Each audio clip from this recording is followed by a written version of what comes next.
And welcome to another exciting episode of the Click Nation's Comic Book Chronicles.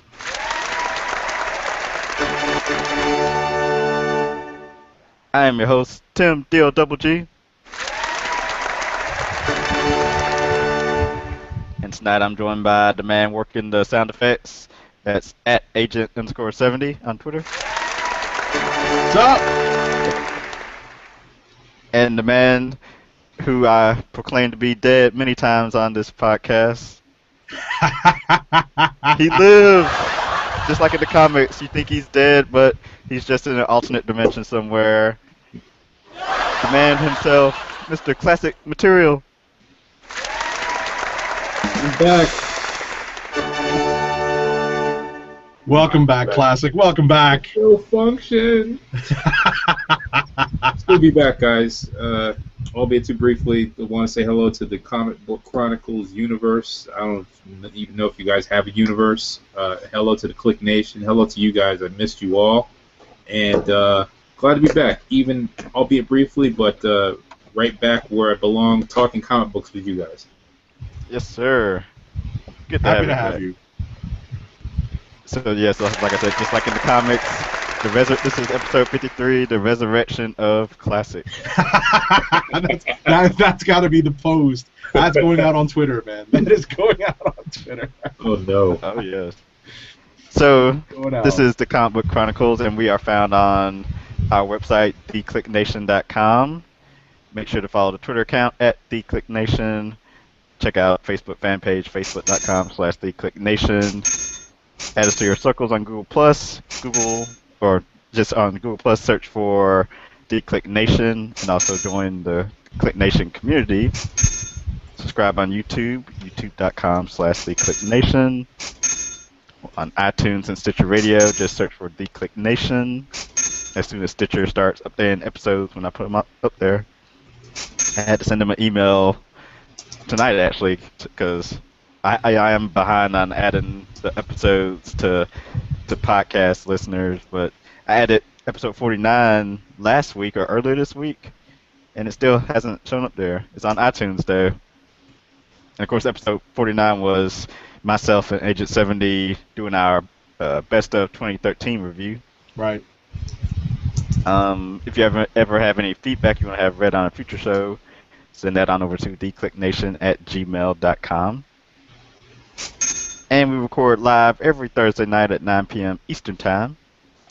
So if you happen to be watching a replay or listening to a replay and you want to tune into the show live, just make sure to follow on the website, because I always put the post up before the show goes live. Yep, and there's Classic's tweet. Yeah, I had to send it to you. Right. I'm glad you did it, because I was going to try to type something up myself, but since I had to give the spiel at the beginning, now I can just retweet your tweet. There you go. You can retweet.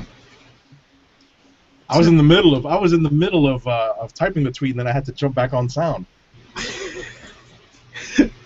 Dr. Octopus, Agent 70 over there with the soundboard, the control room. And let's not be mistaken. I do check out the show every now and then. Never live, because my Thursday nights are taken up. But I do check it out. And you guys, and Dirt and Roddy, do a great job keeping the comic books, discussion going. And so, I'm glad that it's still going strong. You guys are, really doing a great thing here. Thank you, sir. So with that out the way, this is, at least right now, we're planning on this being a short episode, because we haven't read lots of the books this week. We've read a couple, but there is at least a lot of comic book news to discuss, so we'll dive straight into that. Definitely. This week is huge on news. I have everything listed as it happened from last Friday through this week. So first up, I have the news of the. I guess you can call it spoilers. Yeah, it's not the Spider-Man. It's not Nice. Spider-Man news yet. That's like three bullet points down. But first, Marvel announced that the Ultimate Universe will survive after Cataclysm, and they're going to relaunch with all new Ultimates. All new. which Marvel now. yeah, which someone online termed as young Ultimates because it's the teenagers leading the show this time with Miles Morales and Spider Woman, now named Black Widow, Kitty Pryde, Cloak and Dagger, and Bombshell. That'd be And that's good to see. You know, I think Bendis is having a lot of fun writing Bombshell. So I think I think it'll reinvigorate the line and really differentiate it from the mainstream Marvel U. Was she in the Marvel 616? Bombshell? No, I don't think so. Maybe the character name is, but I don't think this like a teenage young wannabe villain / wannabe hero. No, but she reminds me a lot of Boom Boom maybe.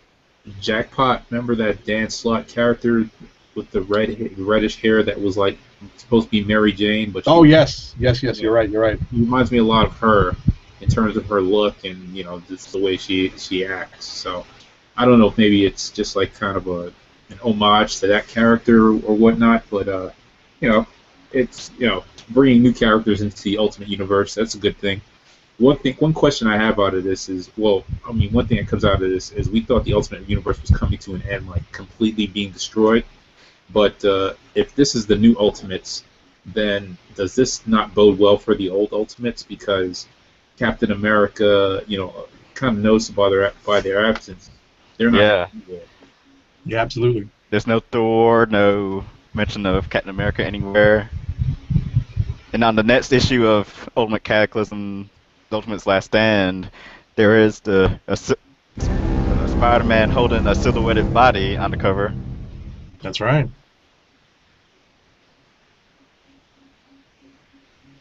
So let's see.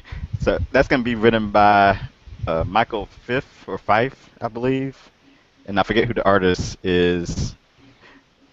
I think I actually saw today because I had never heard of the Michael Fife guy, but I saw whatever article I saw today listed that he's the writer of, I think, Copra or some kind of book called Copra at Image. So maybe it's Marvel's way of introducing a new writer again. And Joshua Hale Fialkov, who is currently writing the Ultimates, he's moving on over to Ultimate FF, which is a play on the Future Foundation. So it's a team of scientists led by Susan Storm, also starring Iron Man, Sam Wilson, aka Falcon, and Machine Man. And you can do your little ring spoilers. Oh, okay. We're gonna talk about Machine Man. Well, supposedly there's another member mentioned, and I saw it's funny because Comic Book Resources and Newsarama both had interviews with Fialkov, interviewing him on the same day about Ultimate FF, and he said some extra stuff in one interview that he didn't say in the other one, which I found funny. Because I think in the Newsarama article, he actually mentions that Danny Ketch is in the book. That's spoiler alert for anyone. Exactly. We'll get to that in Cataclysm, but that's who ends up being Machine Man. Oh, it's Ketch? Yeah. Mm-hmm. Oh, okay. Yeah. And it is interesting because Fialkov has been sort of featuring Ketch, at least in the last issue of Ultimates, the one from, I guess, last month, and I don't know what happened in yesterday's issue. Well, things happen. And I think this is a good use of the Ultimate Universe. If they're still going to keep it alive, a place where they can develop Marvel characters that were kind of forgotten in the mainstream 616 universe, like a Danny Ketch. Not in the regular Marvel universe, I don't think. They can really focus on those characters and give them more life, kind of like how they had an MC2 and some of the other alternate universes. We'll just translate to sales, which is really what Marvel's bottom line is. They got to sell books. That's the big question.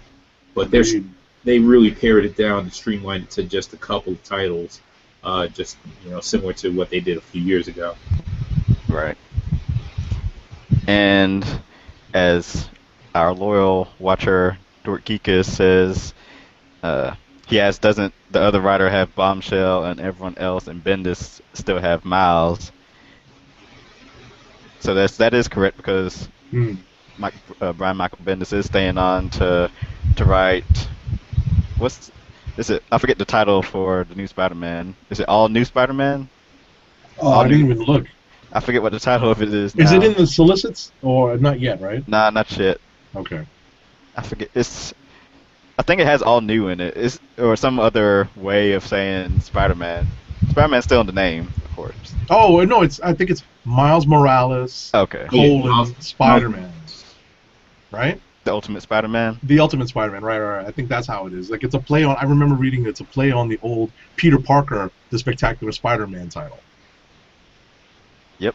And that's keeping the same creative team of Brian Michael Bendis writing and Dave Marquez on art. So that's the Ultimate Universe now. We'll see how it all comes down. Yeah, sticking to 3 books again, but minus X-Men book for now. So the Ultimate Universe is kind of the Miles Morales universe. It seems he's going to end up being like the central character of that universe now. And sort of. Which is only appropriate. Yeah, it is. Because it's new and it's different, and he's coming into his own as Spider-Man.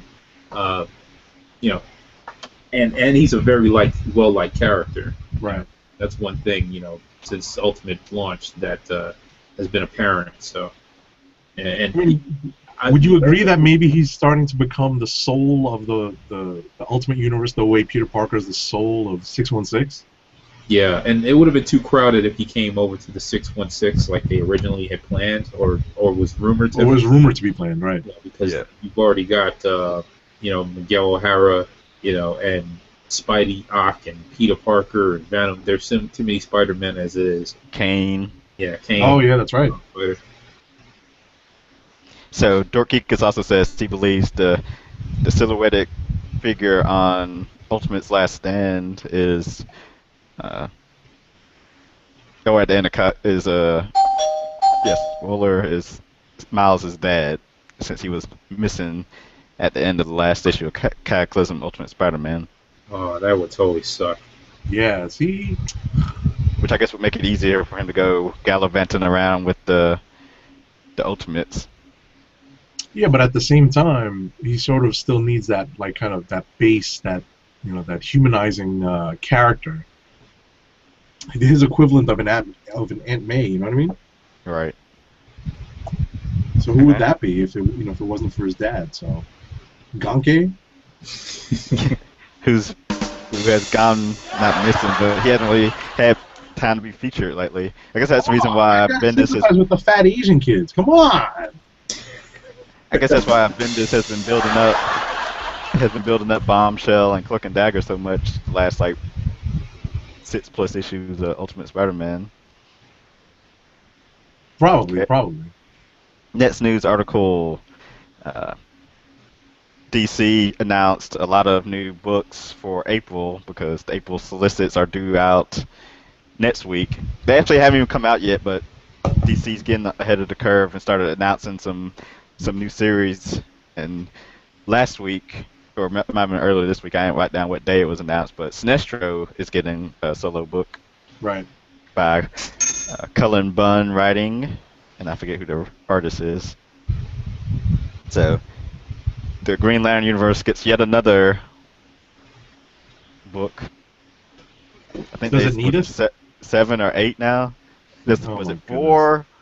Is it Green Lantern, Green Lantern Corps, New Guardians, Red Lanterns, Larfleeze? Wait, the Larfleeze book is still going on? And so it'll make 6. Oh my goodness! Imagine you know how we pick. I sort of criticize Marvel for expanding the Avengers books into like every corner, but I didn't realize there were that many Green Lanterns universe books. Like he's become Batman as far as like what a franchise is. That is crazy. But I will be reading this one because I'm a Cullen Bunn fan for one, and a Sinestro fan too. All right. Yeah, I've sort of since I've I realize I'm trying to read too much now, so starting to pare down and just get to the stuff I know I want to read.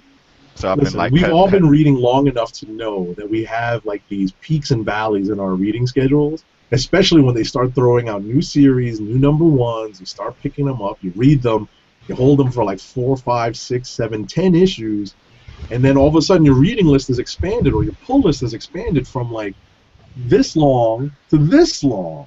I was looking at my Comixology pull list the other day. I was like, damn, where the hell all these books come from? Yes, it's a struggle.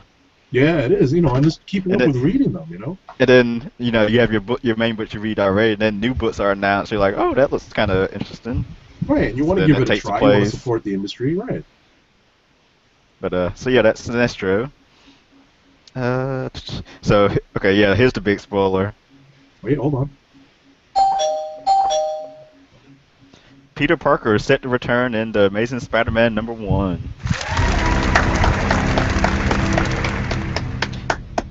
I don't know if I want to applaud or not. Yeah. I like Superior Spider-Man.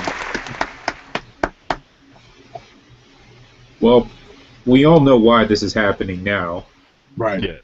Movie, money, cha-ching. And this is exactly what Dan Slott said was not going to happen, what Marvel said was not going to happen back at Comic-Con a year ago when Dave and I were sitting there at the third row and they were telling us all the stuff that was going down. This is exactly what we thought was not going to happen, but they have made it happen anyway because, the movie's coming out and the long cherished new readers are going to be in the comic book store coming out the theater, with the bellies full of popcorn, getting their first comic book going, Dad, how come Peter Parker is not Peter Parker in the Spider-Man comic? I don't understand. I can't buy this. So I'm just happy to see this is all finally coming to an end.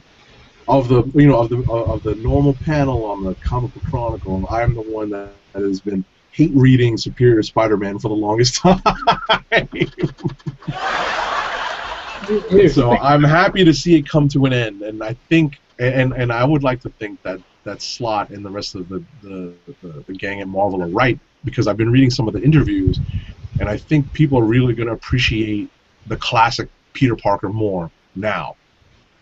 Well, here's my problem with this whole thing, and with Slott.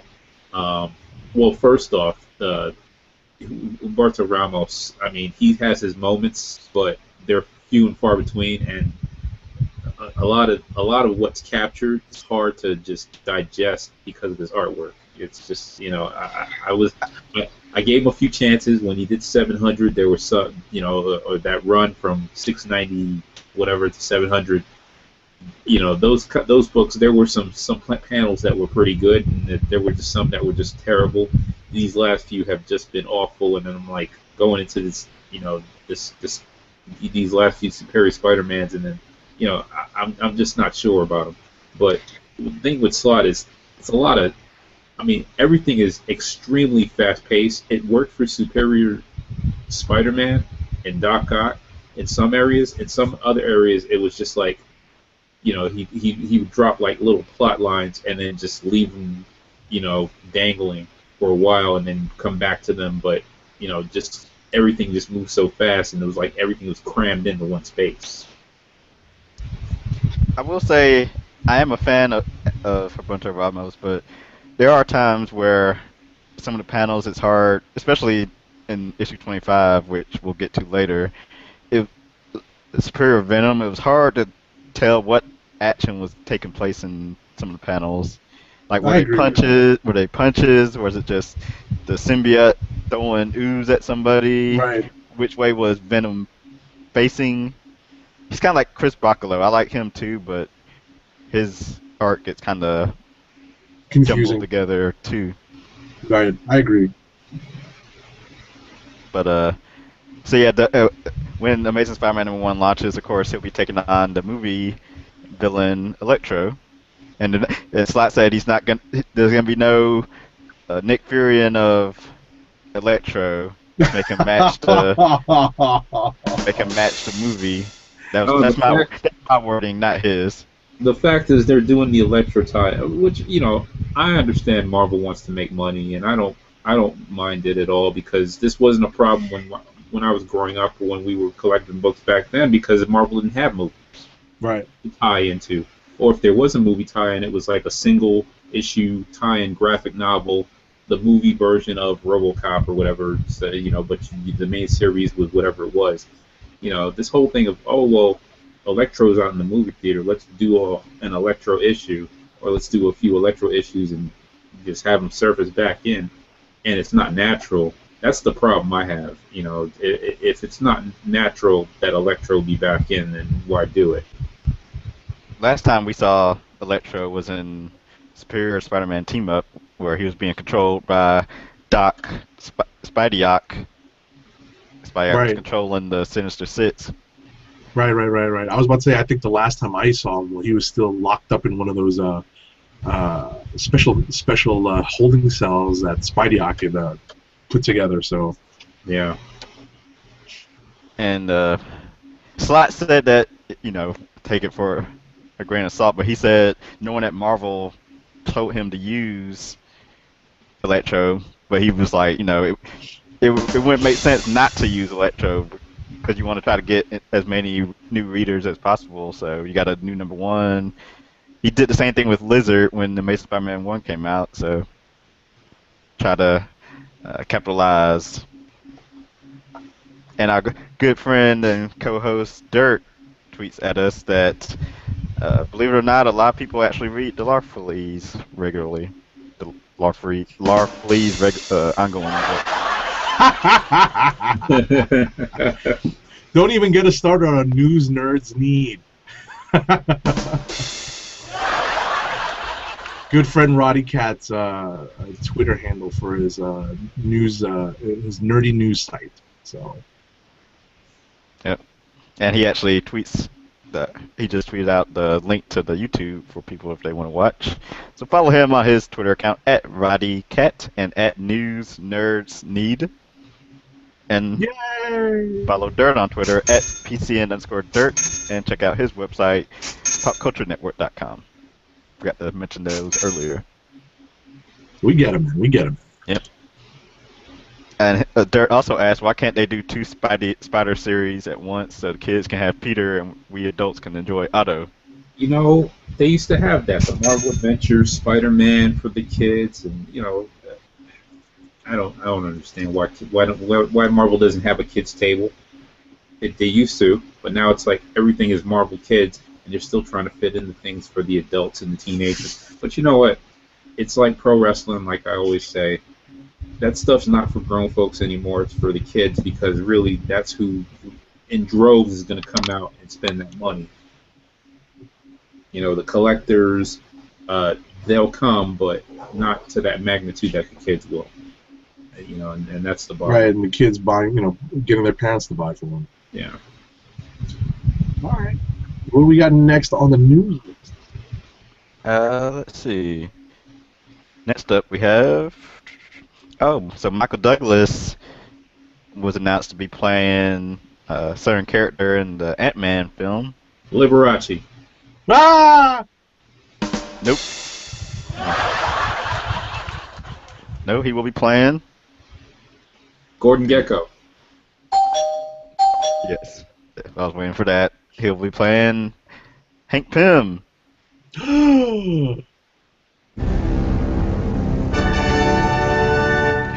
Very much older Hank Pym. Yes. So he would be Hank Pym, and Paul Rudd would be Scott Lang.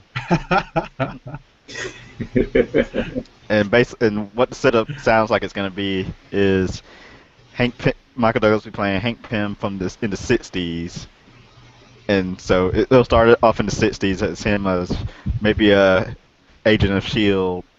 and then jump ahead to the present where he's an older man, and then Scott Lang comes and steals his technology from him to maybe save his daughter's life.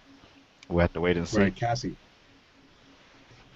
And then was it So the first Michael part of the Cera movie will for Pena? CGI and some Just for Men. Yeah. Cover up that gray, the '60s look.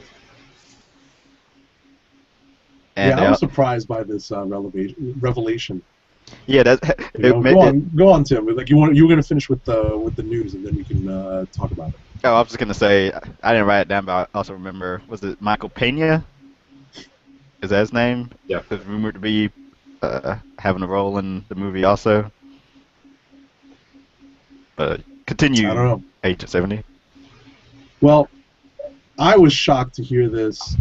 It's always funny to hear, to read some of the interviews that, some of the press releases that that the actors contribute to. Michael Douglas is saying, "I've always wanted to be in a Marvel movie." I'm like, really? Like getting paid. Seriously. They are increasing their acting chops with Michael Douglas and Robert Redford and the Captain America, the Winter Soldier. Yeah, I mean, listen, you know what it is. Everyone sees that Marvel's putting out, movies that aren't just fluff and popcorn fodder. So, and that's a good thing. And they're obviously paying. If I recall, there were stories that Marvel was not paying well. But look, they're drawing in these people. They got to be paying some. They're drawing them in somehow. No, you look at those box office receipts, and they're paying a pretty good penny. And right. Think about the deal that Robert Downey Jr. has for Iron Man 3, and and a lot of them have like points on the on the ticket sales or whatever. If you got a big name star, that's going to add to the allure, of the movie. You're already going to get the Marvel fans and the comic book fans, but now you're going to get the Michael Douglas fans in the theater as well. I mean, it's like blockbuster on top of blockbuster. Marvel's just going to keep slaying them with movies. Even the other rumor about Johnny Depp, Oh, that was crazy. Yeah, was that? When did that come out? Yeah, that was also this past week. That rumor about Johnny Depp being up for Doctor Strange. Although that's like, it's funny. Variety posted that article, and then like later that same day they had like a slight retraction later on in it. Yep. And and the rumors are fast and furious right now, and a lot of it could be wishful thinking. A lot of it just could be, these things are being planned and they're being leaked, and then you have no choice but to deny it because the ink hasn't dried yet, or they haven't really finalized anything. Why would they tip their hand and say, well, Johnny Depp's on board if he's not on board? They did the same thing with Paul Rudd and Ant-Man. So you just have to wait and see. But a lot of these are actually believable. Yeah. Okay. So, more, of course, as more news comes out on that, we'll have it first for you on Comic Book Chronicles. Let's see, Fox's Gotham TV series will be a Batman origin story. So people were wondering, since it's supposed to focus on the early years of James Gordon navigating the streets of Gotham City, that would Batman be making an appearance in it? But so now they said it would be like a 12-year-old Bruce Wayne will appear, and you'll see origin stories for all of Batman's villains. And supposedly, like, they have the people running the show Gotham. They have full power to kind of do whatever they want to. They don't have to have it tied into the movies I read, and supposedly they have like an end. Supposedly the way it sounded, there's an end point for the show, so they can do whatever they want to and get up to the end, and then that's the show, and they're done with it. All right. If that actually happens, we'll see. Because then the show will probably be so popular that Fox will want to keep it on air, so they'll have to keep dragging it out longer and longer. Give us bad seasons.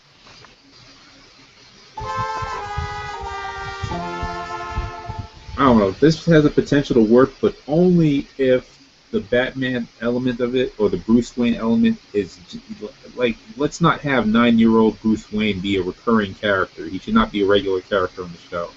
You can have him on every now and then. You cover the death of the Waynes, and that's it. But it should center around Commissioner Gordon, Gotham City, police department, the corruption, him rising in the ranks, and maybe some early origin stories of some of the bad villains, maybe before they were even villains, like a Jack Napier or Edward Nygma, or people like that, before they were the Joker, because obviously they didn't come into play until after Batman came about, which would be a 20-something-year-old Bruce Wayne. Dirt says he's more excited for Gotham than these new Marvel movies. Wait, where is it? Where is it? Yeah, and if it's more likely this show's going to be on the CW, and my problem with Gotham's going to be on Fox. Oh, well, that's even better. Yeah. All right, as long as they don't team this thing up, because I think we've seen too many team versions of stuff, in terms of the superhero thing where they try to trend to the young demo, and it's like, Bruce Wayne's in here, but he's an angsty teen. Oh. And he's emo, and he's got long hair, and he skates. Right. To cope with his parents being dead. That's where it's going. Okay. Let's see. Get through some more of the news. Let's see. So the Flash creative team was announced for issue 30, and it's going to be the team of co-writing Robert Venditti and Van Jensen, who are both kind of co-plotting and co-writing Green Lantern Corps right now. Even though I think Venditti's done plotting it, so now that book's solely Ben Jensen's. Both of whom I might add are from Georgia or live in Georgia. So shout out to them. And the artist on the book will be Brett Booth, who I also enjoy, and they're gonna bring back Wally West.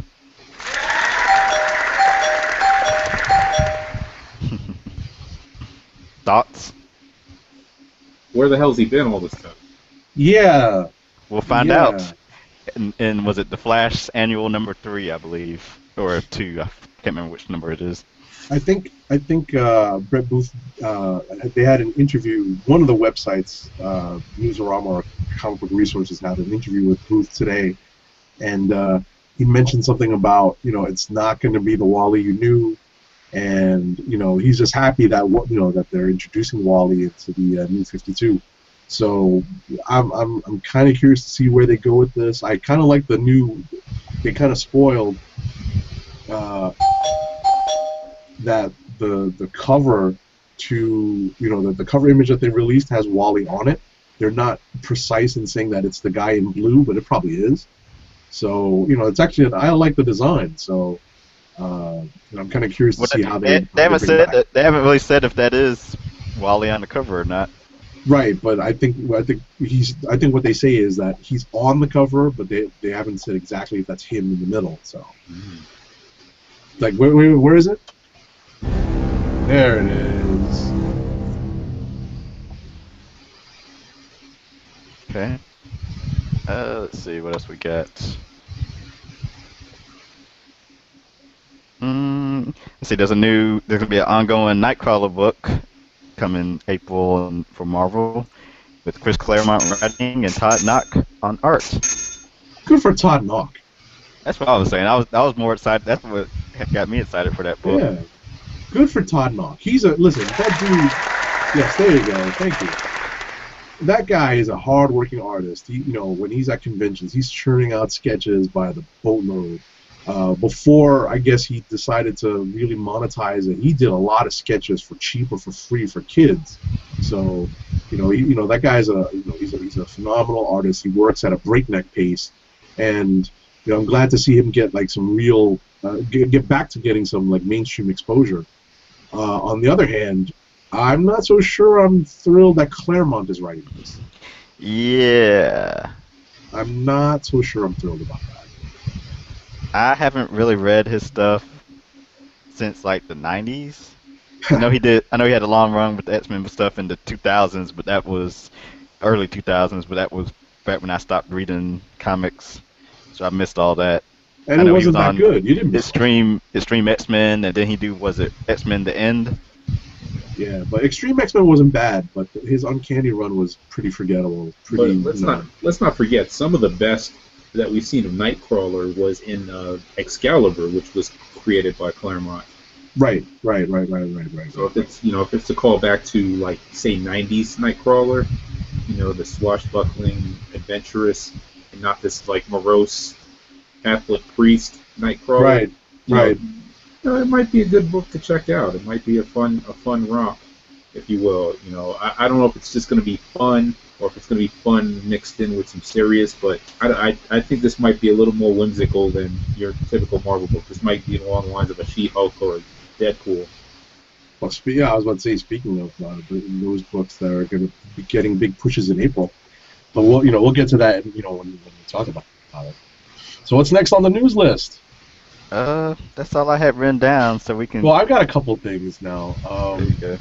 So, Bill Paxton, the actor, is joining Agents of S.H.I.E.L.D.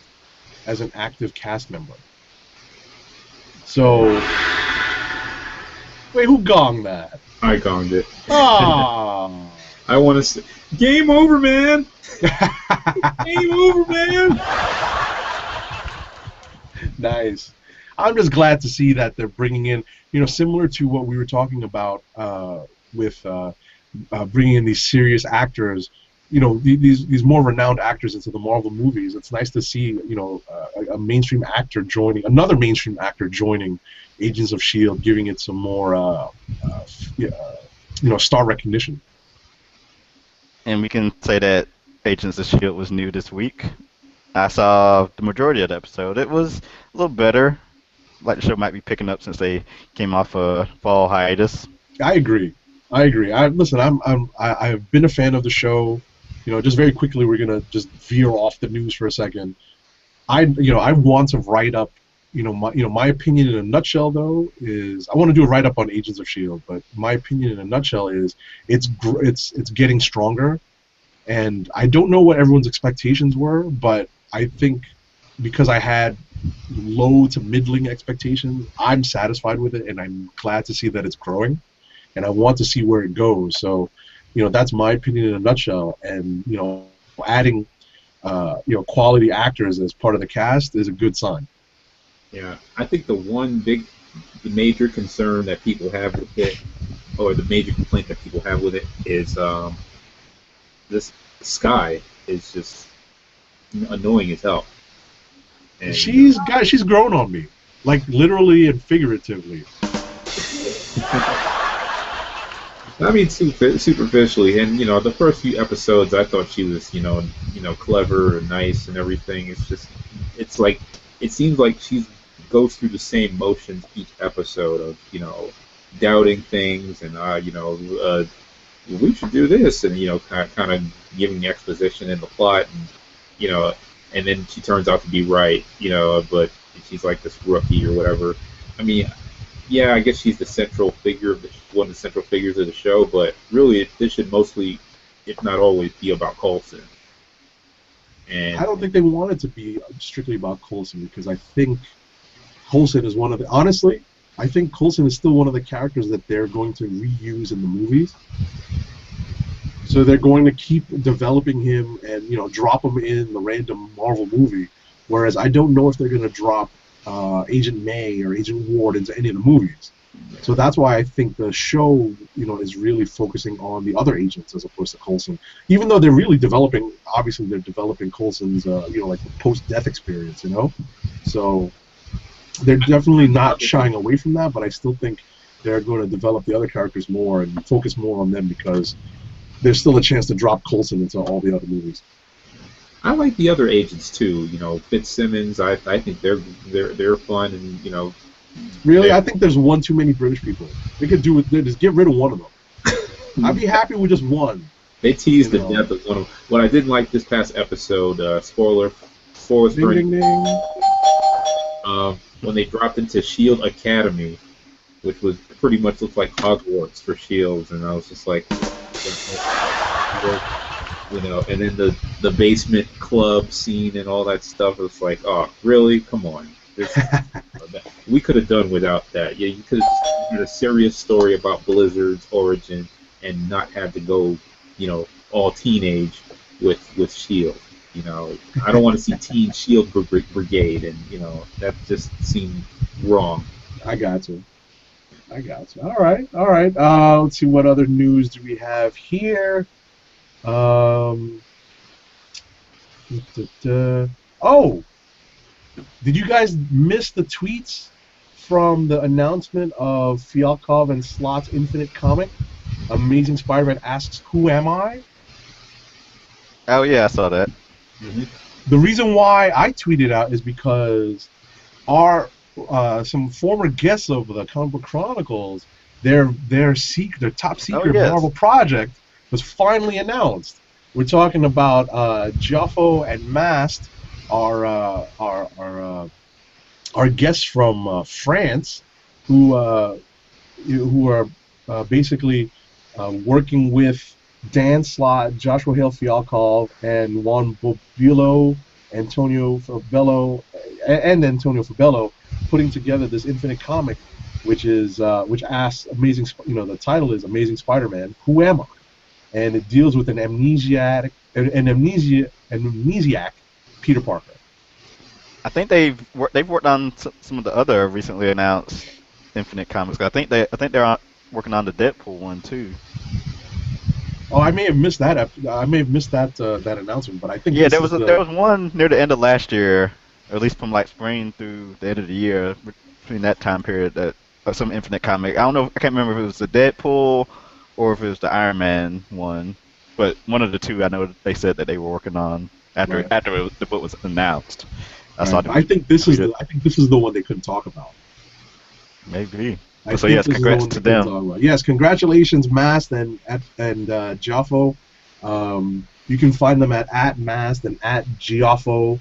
We'll try to post in the notes. You can follow, check out the Agent_70 feed. They retweeted the tweets that I sent out for to congratulate them on the announcement of their Marvel project. So I'm looking forward to that. I might actually. How do you get access to these Infinite comics again? You have to be a Marvel Unlimited subscriber. No, they're on like the Marvel app or Comixology. Alrighty, so that's going to be right. That's not. I guess I'm going to have to dive into that headlong. 99 cents. There you go. I'm gonna just run off these last few announcements that came out today, mostly from DC. Let's see.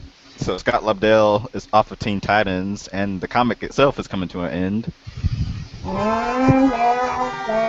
To supposedly be relaunched in some fashion. Again. Yeah. Maybe they'll go with the Young Justice name or Justice League Titans, as Newsarama coined it. Justice League Titans, oh my god.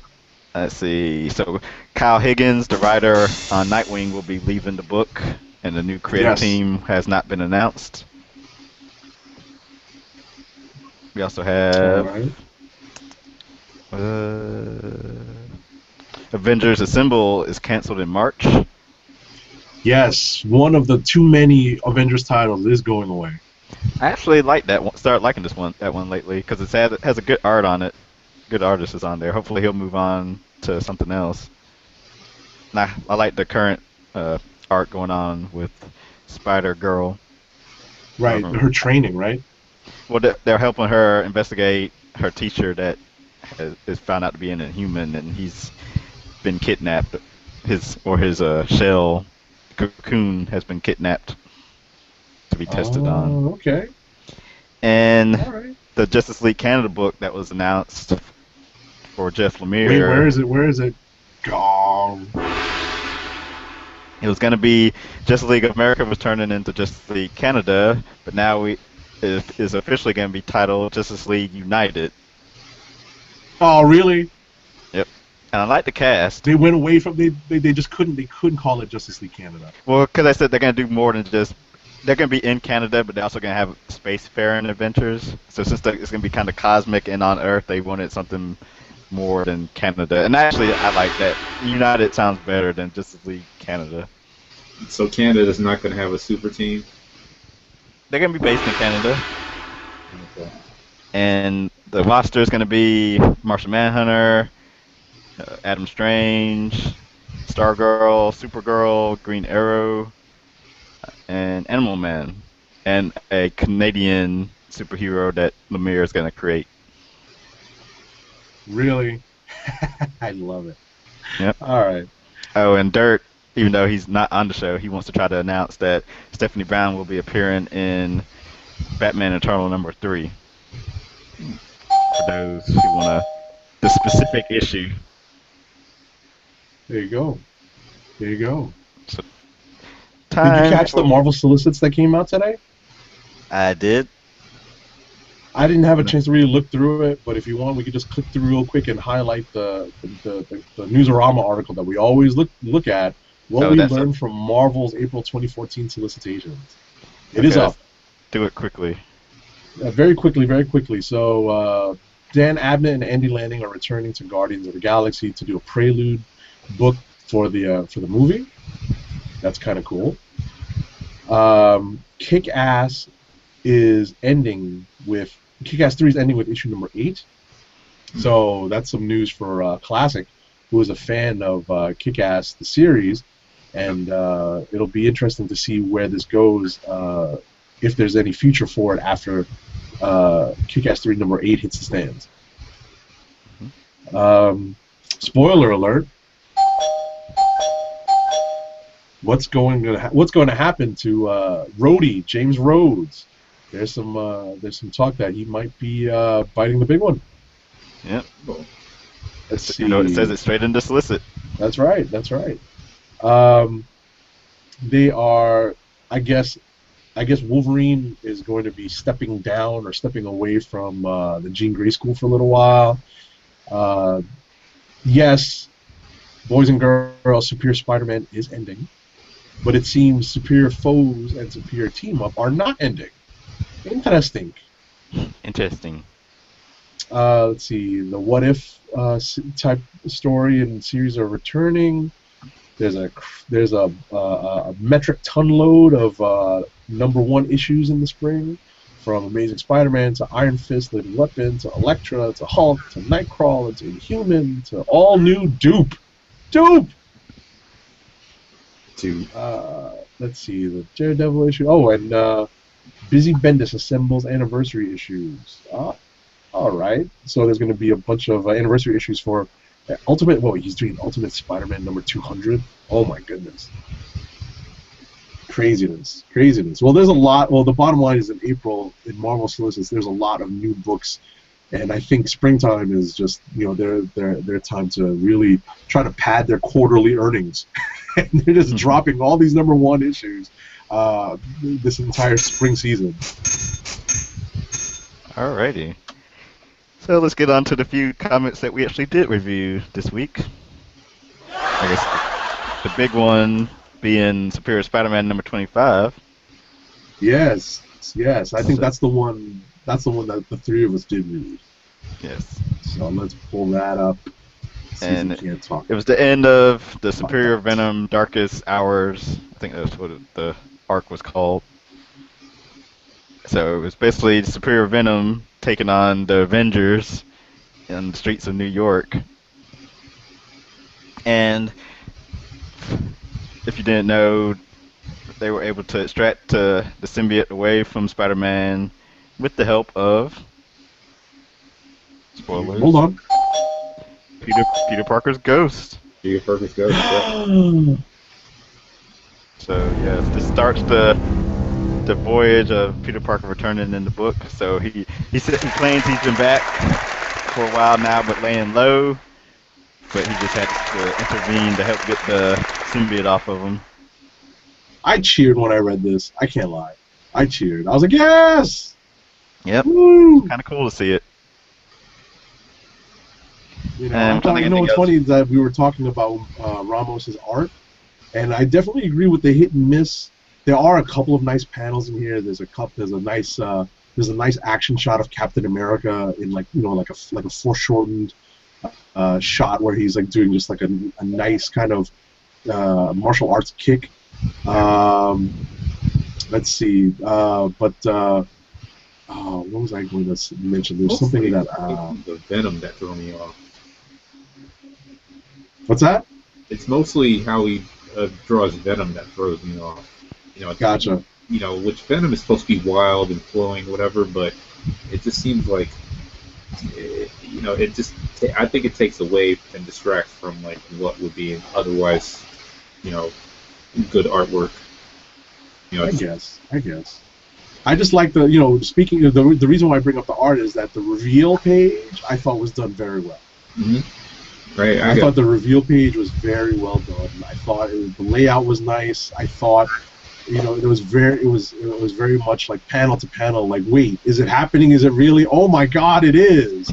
And I thought that's what was so well done about it. I give Ramos a lot of credit for being able to pull that off.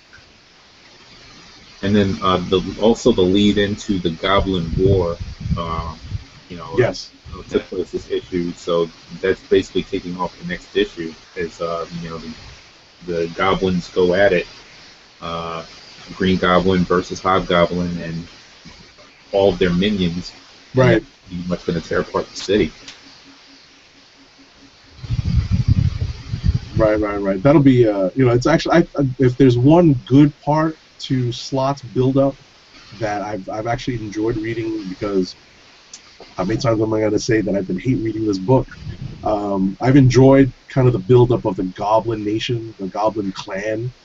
I did not like the name that they gave Carly Cooper's character in this, but But I it don't starts wanna, with M. yeah, but it was just I was kind of like, oh, really? Seriously? Is she a Lady Gaga fan? You know what I'm saying?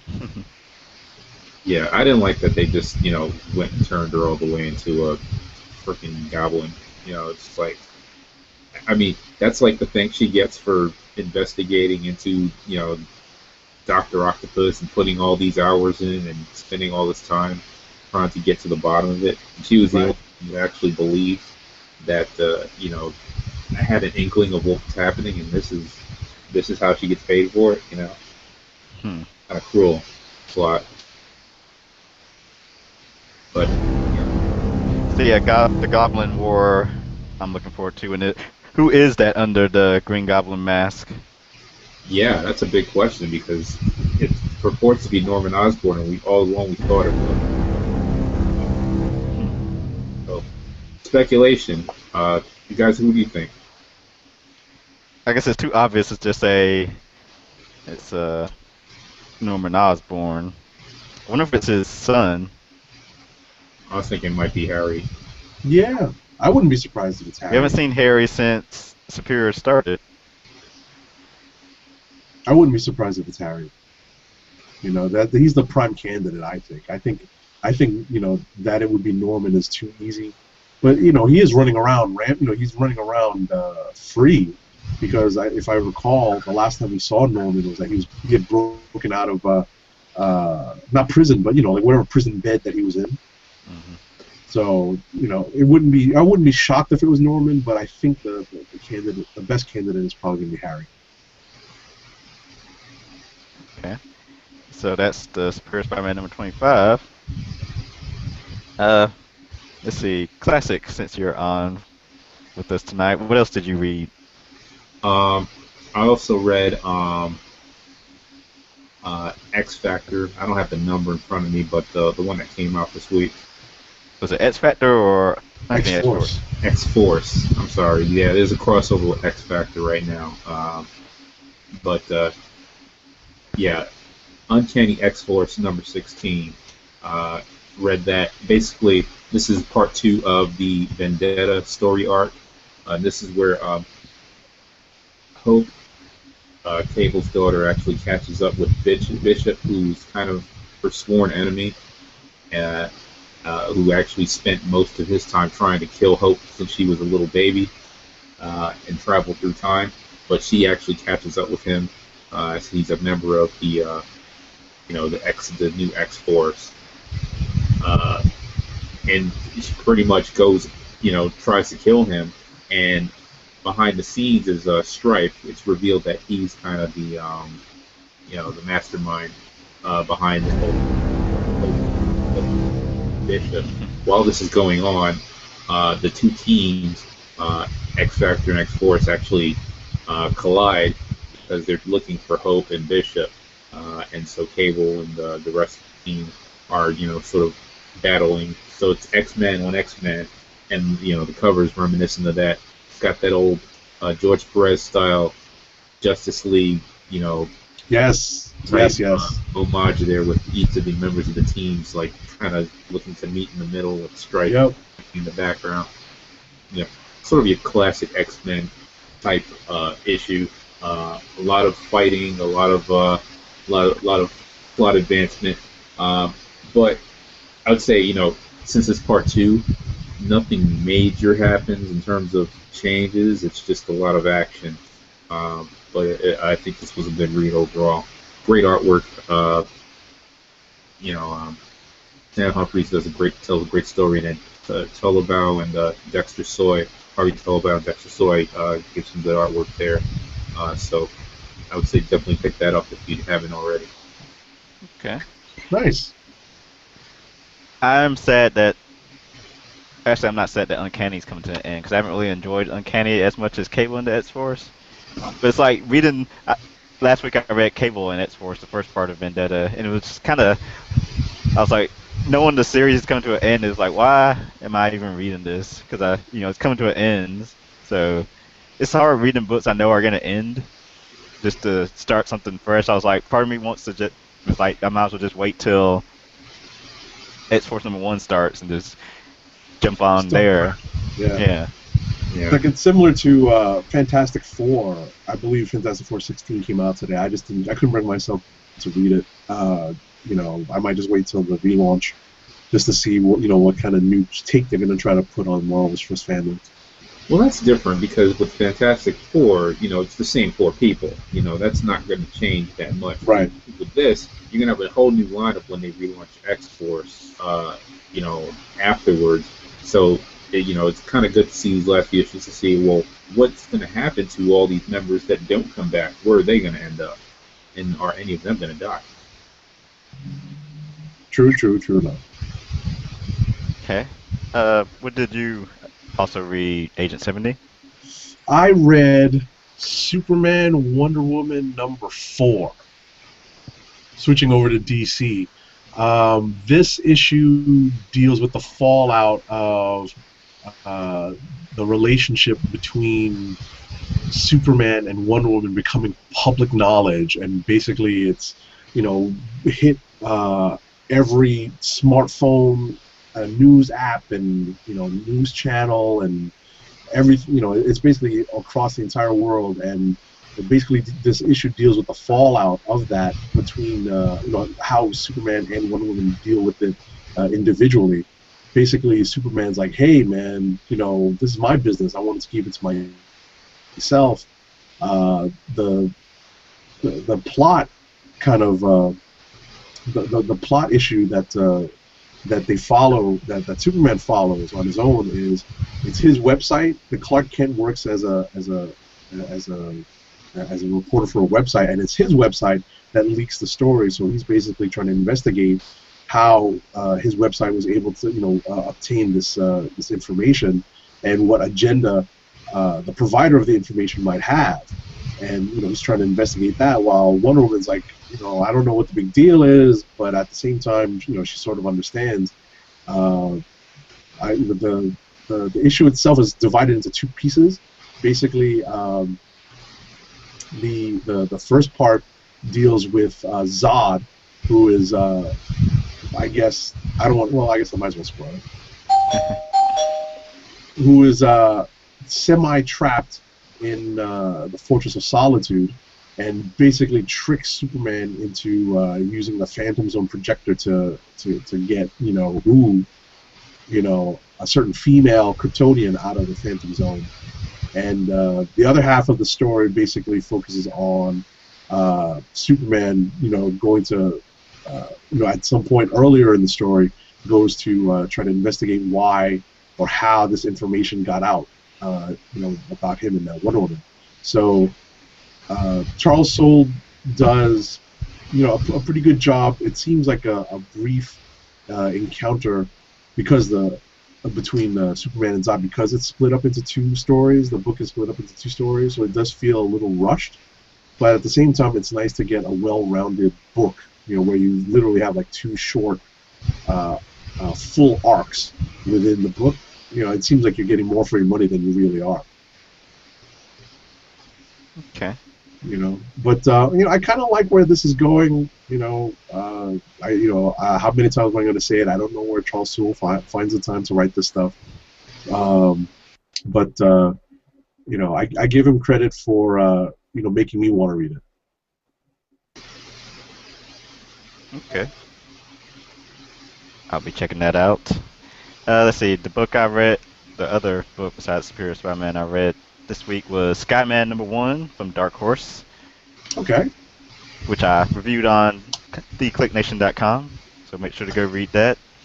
This ties into the superhero side of the Dark Horse comic book universe that they're developing. All their books right now are being sort of marketed with the Black Sky Program banner. So books like Captain Midnight, Ghost, The Cultist, X, Brain Boy, and the Skyman limited series are all taking place in the same universe. But Skyman's about let's see, best way to explain it. He's the government has a Skyman program that they've been using in secret, where they fit someone with the Skyman flying uniform to go do jobs for them. And if you've been reading Captain Midnight, you know that the most recent wearer started doing terroristic things, and there was a big fight between Captain Midnight and Skyman in New York. So now the issues begins with the disgraced Skyman getting in trouble at like a local bar, and he sort of uses some, and then of course, because everything's caught on videotape now, someone catches him acting out, and some bad words are used. So now there's like a black eye on the Skyman program. So the government decides they need a new Skyman, and they choose I guess retired and crippled. I guess he's a pilot, former pilot. His first name's Eric. I forget what his last name is, but he's trying to rehabilitate so he can use his legs again. But the government chooses him, one, because he's black, because the previous guy said bad stuff about black people on camera. So it's already, they make it known to him that he's a token, but the suit grants him the ability to use his legs again. So they're gonna put him back out there, and of course he has this handler who doesn't like him because how he was handpicked and doesn't think he deserves the Skyman outfit. And he can remotely control the uniform also, which of course will lead to some bad things for our Skyman. But it's a 4-issue limited series, and at least the first issue was pretty decent so far. Hoping for more. And it's also written by Mr. Busy Man himself, Joshua Hale Fialkov. Okay. It's our classic making faces over there. Or is it camera frozen? No, he's there. There. He's laughing. Okay. Yeah, I was just checking out the Skyman as you were talking about it. That looks pretty good. I think I've seen that before. You said that was part of like a series that launched a few months ago at Dark Horse? Well, it's a brand new #1. They might have had a Skyman book in the past, but I was just saying it's part of it sort of ties into the Captain Midnight book. Captain Midnight, yeah, I remember that now. It takes place in their superhero corner of the Dark Horse universe, with a couple of the other books they got out right now. It's like Captain Midnight, Brain Boy, The Cultist, Ghost by Kelly Sue DeConnick, which just relaunched like a week or two ago. And X. So and then supposedly there's gonna be like this big crossover thing taking place, I think in the spring or summer. We need Star Wars. Yep. It's in Star Wars. So that's all I read this week. Couple classic. You read Cataclysm Ultimate Comics #3 also, right? Yes. So what did you think of this book? This was, this was like a lot of fun for me to read because I'm just not that connected to these characters, and I don't think I read the most recent issue, but I think I read the first issue of this limited series with the coming of the swarm of Galactus. Yes. And So what do you think? the swarm of Galactus takes and they find, like, I guess a follower or a host who's George Tarleton, who it's funny because I forgot that this was his real name, but that's MODOK. No kidding. Yeah, which was funny because I was just thinking about MODOK as it relates to our favorite Marvel TV series. Spoiler alert, spoiler. This is pure speculation, but anybody that knows comics, I believe the clairvoyant is MODOK.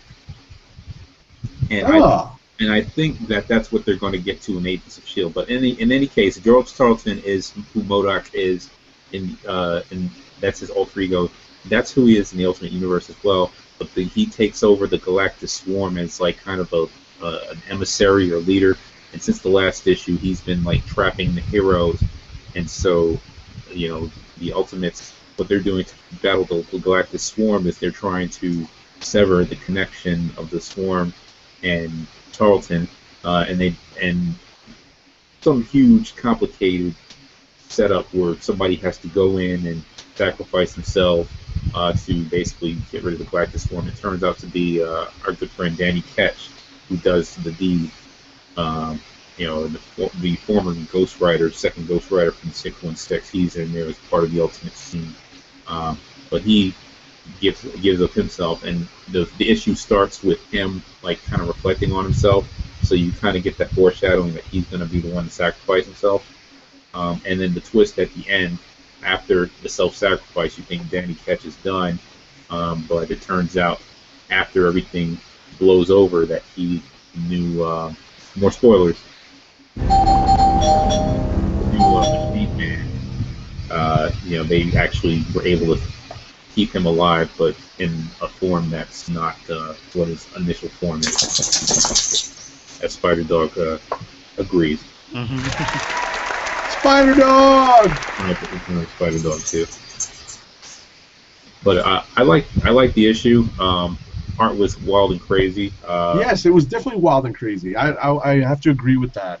It was kind of distracting, but I thought that, as you said, the story moved along. It was kind of wacky, but in a fun way, and that's what made it enjoyable for me. You could see I like that beginning narration with this version of Danny Ketch. I guess he's kind of a hick or from the South. So there's definitely some intonation there. Some lingo and some slang that he throws in to try to differentiate himself. I'm not that familiar with the Ultimate Danny Ketch, but I thought that it was just a fun read, not being all that familiar with what was going on in this corner of the Ultimate Universe during the Galactus attack.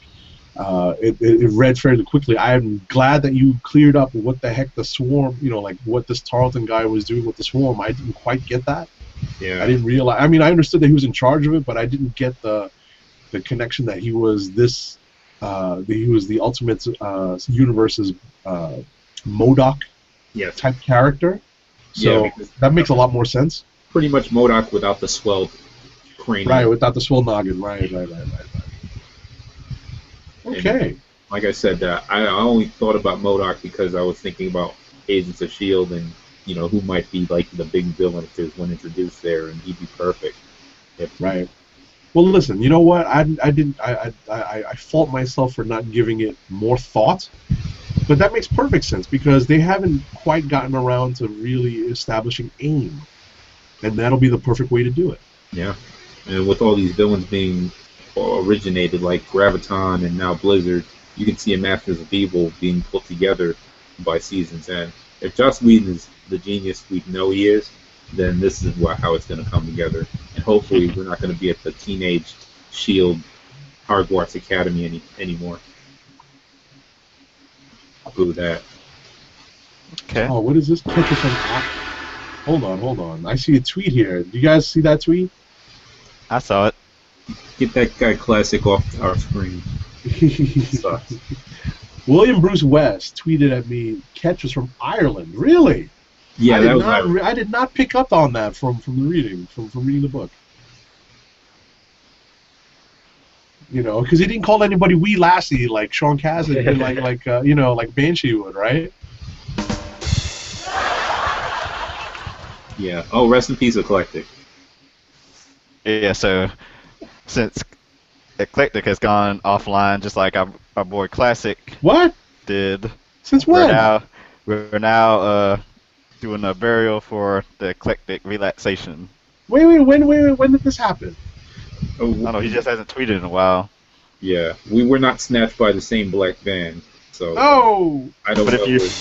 But if you do know some of his other, he does have other accounts out there that I know of, which I have seen tweets since the new year. So who knows?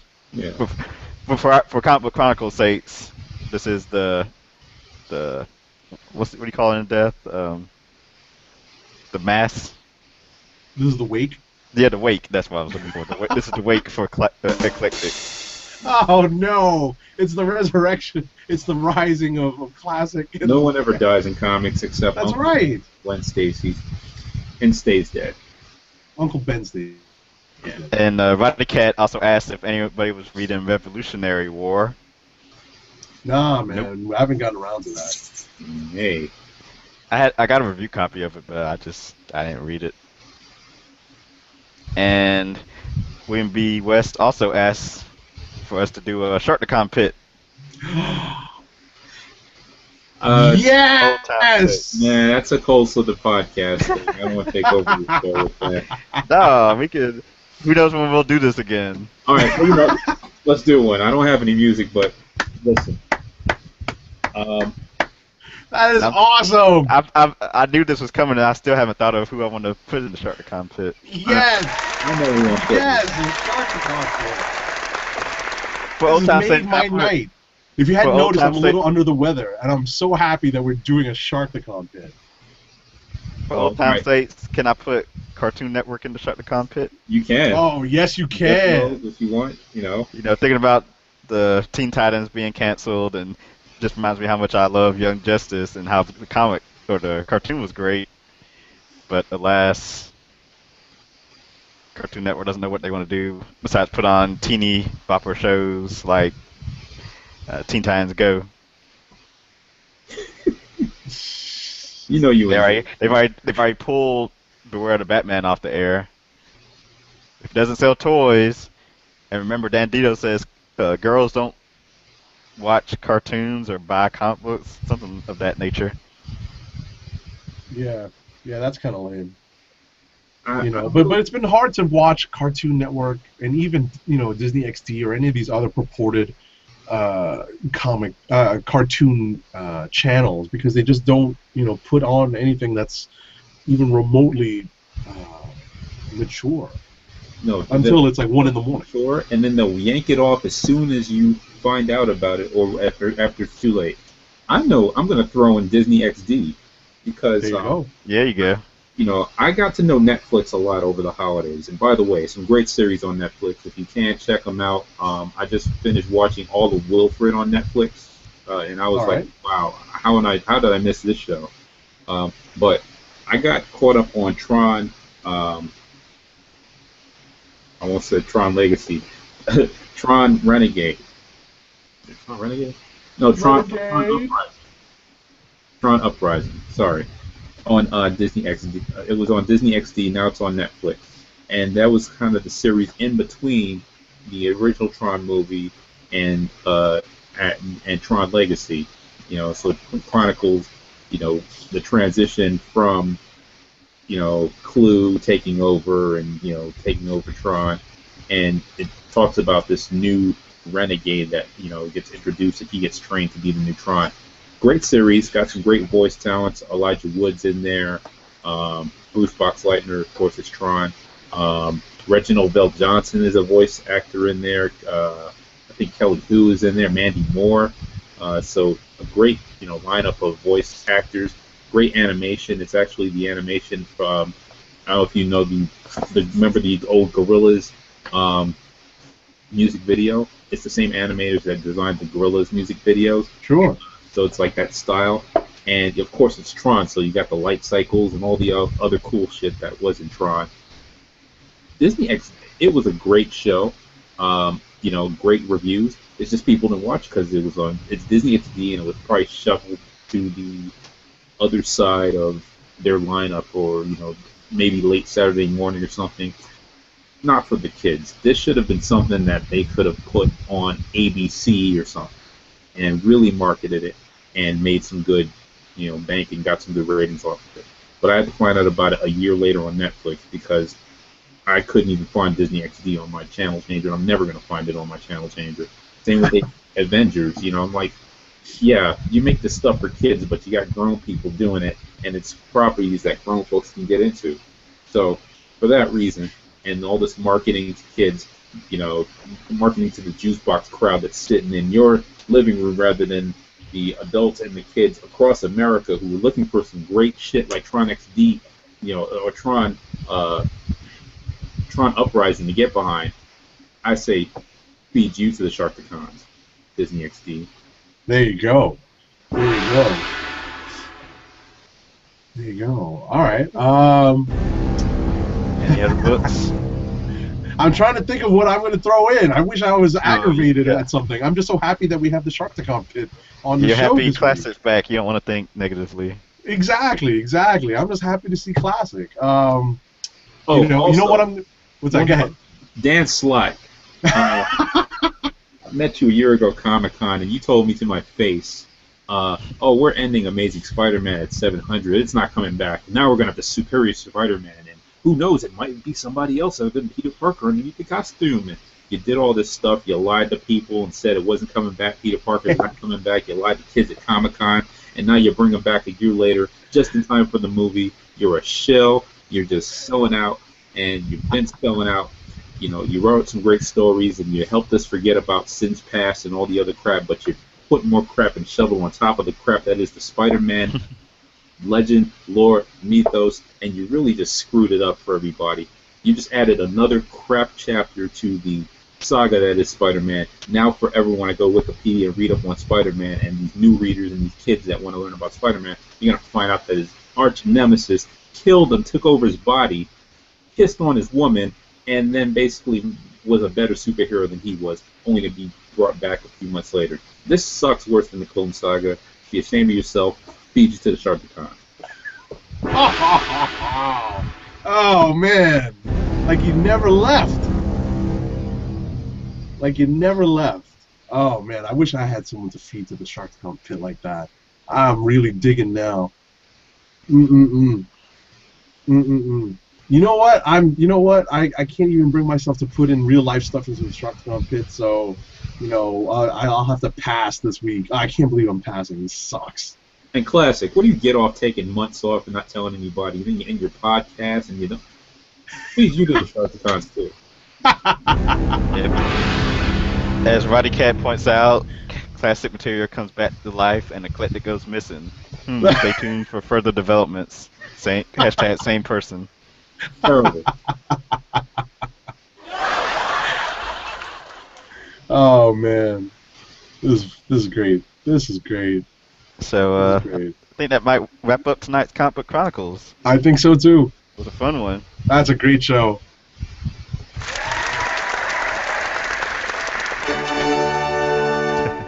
Shout outs to people watching live tonight, Dork Geekus, Roddy Cat, Dirt, and William Bruce West. Thank you. We appreciate it. Oh, we got to give clicks of the week. Oh yes. Let's do it. Read 2 books. So after that Slathen Sharktacon submission, is that a word? Scathing. The Scathing Sharktacon pit. Yeah, that's fine. By Classic to Dan Slott, I choose Superior Spider-Man number 25 for my click of the week. Because I'm a Superior fan. There you go.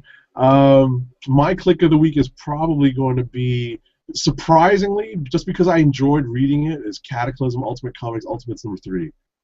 It was just a fun read. I didn't understand half of it. It was just very fun to read. You know, just flipping through it, I seem to just be enjoying the read, and it says a lot. So my click of the week is Ultimate Comics Ultimates #3, Cataclysm. Okay. Classic, you still there? Did you go to video and mute? Oh, sorry. Yeah, I did turn everything off. Sorry about that. But yes, it's good to be back. I don't know when I'll be back again, but we need a click of the week from you. Huh? We need We're a looking for your click of the from you. week. Oh. With your book of the week, we call it click of the week. Oh, really? I didn't know you guys had that. See how long I've been listening to the show. Yeah, it's kind of new, at least Yeah. a month or so. You got to make it to the very end of the show. That's what it is. I'm going to stick with Uncanny X-Force #16. All right. Yeah. Okay. Cool. My pick of So make sure to follow everyone on their social media accounts. You see mine on the screen if you're watching the video, at TimDOGG98 and at TheClickNation. Classic is at Classic Materia, no L. Agent 70 is at Agent_70. Roddycat is at Roddycat and at News Nerds Need.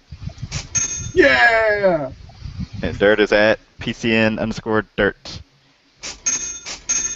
And PopCultureNetwork.com. So we will be back hopefully next week, next Thursday night, 9 p.m. Eastern Time. Stay tuned to TheClickNation.com to make sure you don't miss an episode. Same click channel. We're the Comic Book Chronicles, and we are signing off. Peace.